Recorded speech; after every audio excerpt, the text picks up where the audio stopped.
tak boleh nak jadi pendakwah. Tuan-tuan kalau jadi pendakwah macam saya kecil di Hawaii pingsan.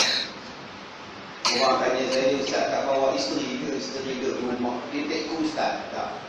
Kalau itu dia ikut dah, pergi ikut sehari, demam 3 hari. Tuan-tuan jadi pendakwah ni susah. Makan tak tentu, semua tak tentu boleh. Sebab dakwah. Saya dakwah dalam masjid, dalam padang, dalam surau, di stadium dan sebagainya. Tapi kadang-kadang bagi anak-anak muda da'i macam dia orang ni, tuan-tuan, dakwahnya tu dalam hutan. Baru ni dia orang buat program dengan da'i Islam di Sabah. Naik lautan, naik bot, naik bukit, nak jumpa orang pedalaman dalam hutan. Tak ada apa yang dakwah. Ini pengorbanan, tapi kadang-kadang media dia tak ambil pengorbanan da'i ini. Yang dia kutuk da'i Masya Allah, Subhanallah, 18-19. Yang mampunya jadi nampak. Yang mana faham, tak faham. Saya tak mampu nak buat macam dia orang. Sebab kerja saya rumah pun saya tak hidup. Saya tengok isteri orang kak, lebih lama daripada tengok isteri sendiri kak. Tak boleh, tak duduk di rumah pun, saya bidang saya. Tapi saya ada sekolah. Saya tak boleh nak dakwah pada orang asli misalnya. Tapi saya panggil orang asli datang di sekolah saya bagi kursus. Mengajar dia orang sampai 6 bulan. Selepas 6 bulan, hantar balik dia orang. Jadi imam, jadi penggiat masyarakat dalam kampung dia orang. Kalau saya nak jadi imam dalam kampung asli, saya berserenda. Tetapi yang saya mampu buat, panggil dia orang, duduk di sekolah saya, buat kursus, ajar dia orang sampai jadi pandai, hantar balik. Ini yang kita buat. Sebab tu orang-orang macam kami ni tuan-tuan, kadang masyarakat tak nampak. Yang masyarakat nampak sisi negatif saja. Kami tak minta duit pada tuan-tuan, cuma kami minta sokong dakwah, tolong dakwah dan tolonglah dengan benda apa sekali pun. Tuan-tuan yang dirahmati Allah. Yang kedua, taubat. Saya tengok petang tadi gambar satu makcik di Temerloh Pahang. Video CCTV dia sedang solat. Tengah dia sujud, Allah cabut nyawa dia waktu dia sujud. Dalam telekong, dalam masjid, dalam berwuduk, dalam bersolat. Waktu itulah Allah panggil dia. Manis ni tuan-tuan. Cantiknya mati, nama dia Husnul Khatimah. Jealous kita. Apa-apa tak payah jealous dah dengan orang kaya. Kereta besar, rumah besar, duit besar, lantak je lah. Itu dunia kan. Yang kita kena jealous pada siapa? Orang kaya yang menggunakan harta dia untuk berjihad. Yang itu kita kena cemburu. Yang kita kena cemburu pada siapa? Orang yang ada ilmu, yang menyebarkan ilmu dia. Aku pun nak jadi macam dia orang. Aku pun nak jadi macam dia orang. Yang kita kena cemburu siapa? Ya Allah, cantiknya mati dia, ya Allah. Bayangkan mati dalam masjid, sedang sujud. Saat yang paling hampir dengan Tuhan. Saat itulah malaikat cabut nyawa dia. Allahu Akbar. Jadi bagaimana kita boleh dapat macam itu? Ayat yang dibacakan tadi, tubu ilallahi taubatan nasuha. Kita taubat sungguh-sungguh. Yang lepas-lepas itu tutup. Tak payah lagi bangga dengan benda yang lepas-lepas. Sebab itu kawan-kawan saya pun ramai rockers-rockers, pelakon-pelakon yang dah berubah, yang dah taubat. Bila saya jumpa dia orang, saya cakap, jangan cerita dah, master awak dulu-dulu jangan cerita. Medan kita berceramah, medan kita berforum ni bukan medan nak tunjuk hebat. Saya dulu pendapatan saya masa jadi pelakon 20,000 sebulan. Apa benda yang saya tak buat? Sudah lah, nanti jadi bangga. Sudah. Saya jumpa dengan satu orang tuan-tuan bertatu ni setengah muka. Setengah muka, dia buka belakang ni penuh di belakang. Ustaz, saya jahat Ustaz, saya something. Dah pergi umrah belum? Belum, jom pergi umrah. Ni belakang ni Ustaz, macam mana? Ni muka ni macam mana? Apa salah? Ni. Kau lelaki dah, lelaki dah pakai kerah. Ni pakai tetung Ustaz.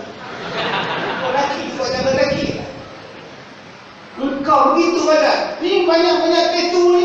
Takkan kau nak ambil air, kau nak ukur belakang. Pergilah dengan benda yang itu. Nak buat macam mana dah tak boleh hilang. bertaubat. Taubat di sini, taubat di sana, di mana-mana pun Tuhan terima. Yang penting kau taubat.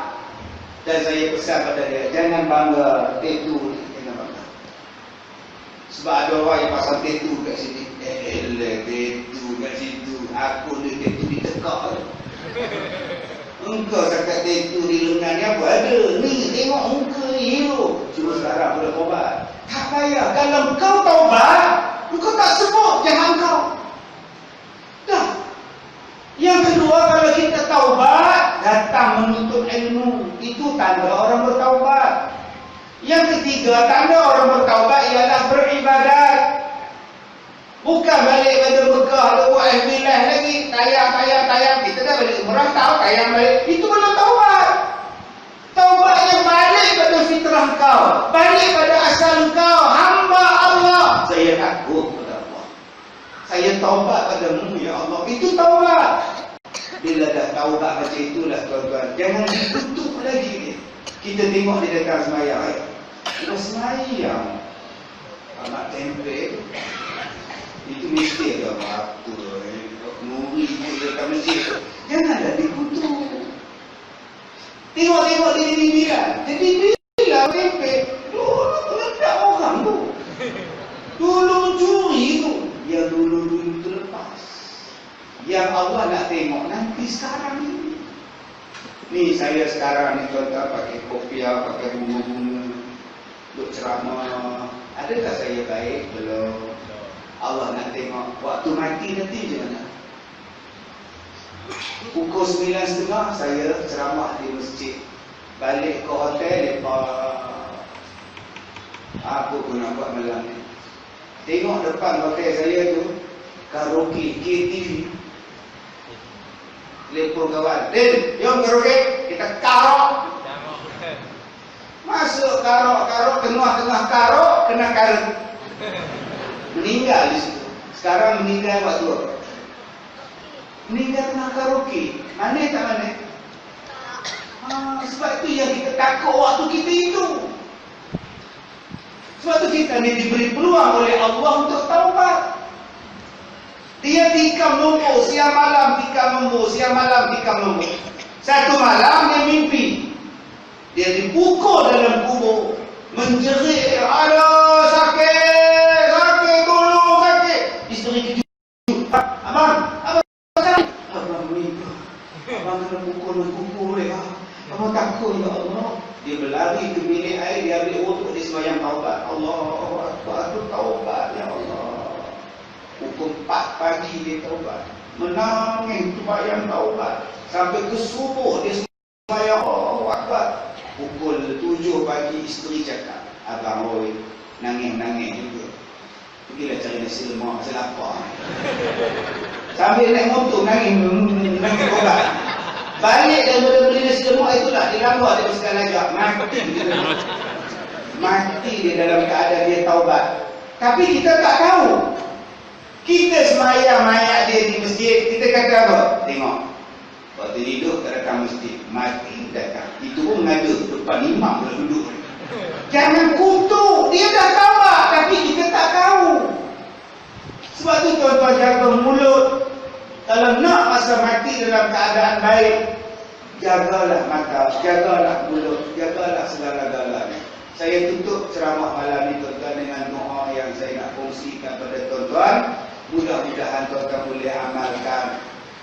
Saya tengok dalam YouTube tadi ada satu orang pakai topeng macam ni, dia ludah dekat tangan dia, dia pintar dekat butang lift. Tak apa, dia ada penyakit kita pun tak tahu, kita pula pun tekan pula butang lift pula. Dia duduk je lah, eloklah tuan-tuan. Kita pun tak tahu hari ni macam-macam manusia datang tempat kita sekarang ni tuan-tuan. Jadi saya nak ajar pada satu doa pada tuan-tuan yang mana nak mengelakkan daripada terkenalnya jangkitan-jangkitan, demam-demam yang bukan-bukan sekarang. Baik tuan-tuan ikut saya baca. Yang mana ada handphone, rakam. Yang mana tak ada, tulis. Yang mana dua-dua tak ada, dengar. Dua-dua pun tak dengar, sudah. Baik, ikut saya baca. Bismillahirrahmanirrahim.